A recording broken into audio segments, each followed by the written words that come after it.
Hello there, I hope you're all doing well. In this video, I'm going to do a trade breakdown. As you can see, this was a beautiful trade, almost 1 to 6R. Now I'll go through it step by step, the reason why I enter here and took profit. First of all, 930 open right here, which pushed right lower. What is this rectangle? Well, if you look at 15-minute time frame, it's clear. It's this gap, this bullish gap. Why was this important? Because with that gap, we took out this high and we did not revisit it. So the next day, Wednesday open, Q3, by the way, which is today is, as you can see down here, 1st July 2026. And then we traded into it and then we rally higher into where another this. This is how markets play ping pong. Like we push down, respect here, go higher, respect that, go lower, respect probably again that, and then go higher, respect here, and then go lower. That is simply what the market is.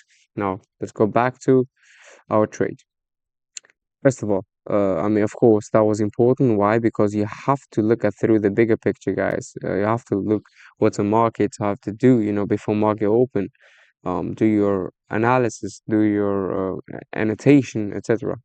Well, the reason why I went along here, and also why I knew that we will invert here also, future inversion failure before we inverted this, I knew it. Well, as you can see, I went long here, a little late, up there. My stop was below this body, just below here.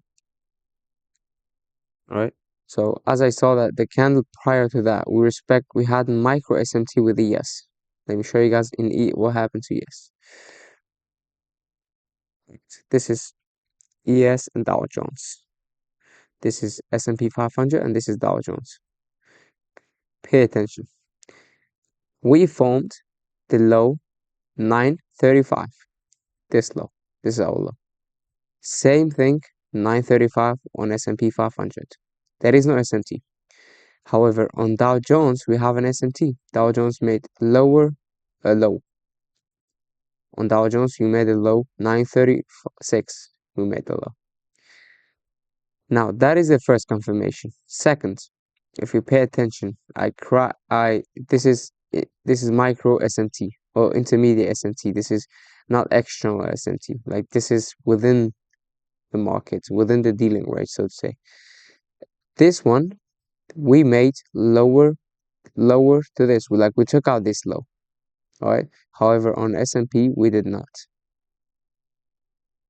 There is another confirmation. Third confirmation. These candles, black and black, these are bearish candles. If you pay attention to S&P, we formed a bullish candle. What do we call that? We call it PSP, also known as precision swing points. All right. That all gives us a, overall picture, big picture where the market wants to go. Let me now remove the correlated assets. Just focus on S&P, Nasdaq, sorry. Now,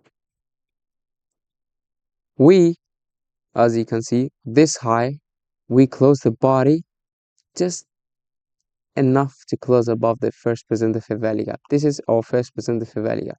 We closed above it, and then we traded down into where? Into our PSP. This is our precision swing point, and also we check out the bodies of that. That's exactly why my stop was below here, just right there. And the market rally higher, respecting this gap. All right. And then rally push again higher. Why? Because there is no reason why market should reverse. There is no real confirmation here. There's no real reason except the 930 open. We consolidated it, as you can see. This horizontal line is our 930 open. This is 930. Extend that. As you can see, market how it's treating as a consolidation, so to say. And then we keep respecting these gaps, right? And then initially I partialed in this gap. As soon as we entered, I'll check out that high. And then I partialed again. Also, I didn't like the reaction of the thought we got also this, so that's why the markets, that's why we got a consolidation. And then the market initially also respected these gaps. Also partial, of course. You have to always partial, guys. I mean, partialing, you just have to get paid. Partialing is really important. And also pyramiding, if you understand. And then initially I took my profits where, um, not this buy side, on this CB. Whenever we got something like this, guys, when there's a liquidity up here, but if you also look at the left side, it's a gap above it, where your target should be in the gap.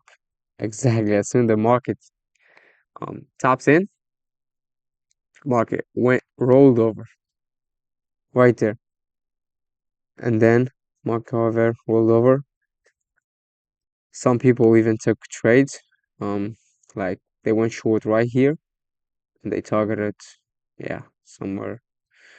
This is the first positive value gap. That's why the market respected, and again, they rallied initially higher into where full body into that gap, and then pushed lower again into that where first positive value gap, pushed higher, and then lower. Look where we trade into. See the bodies? The wicks do the damage, but the bodies keep respecting it. What is that? I know you guys want this. You see the wick? Extend that. Look, look at the settings. This is our what do you call this? Trend line? Oh, no. Yeah, it's this one. This is our Fibonacci retracement. This is the settings. Have your 50% cost encouragement on. See how the market respected. And then here as well. If you go again, and then higher, and then again lower. Guys, this is all like ping pong. I'm also a ping pong player as well. Also in the markets in real life as well. So guys, yeah, hope you got something from this video, guys. Let me know how your trade went. See you guys in a bit. See you next time. Bye bye.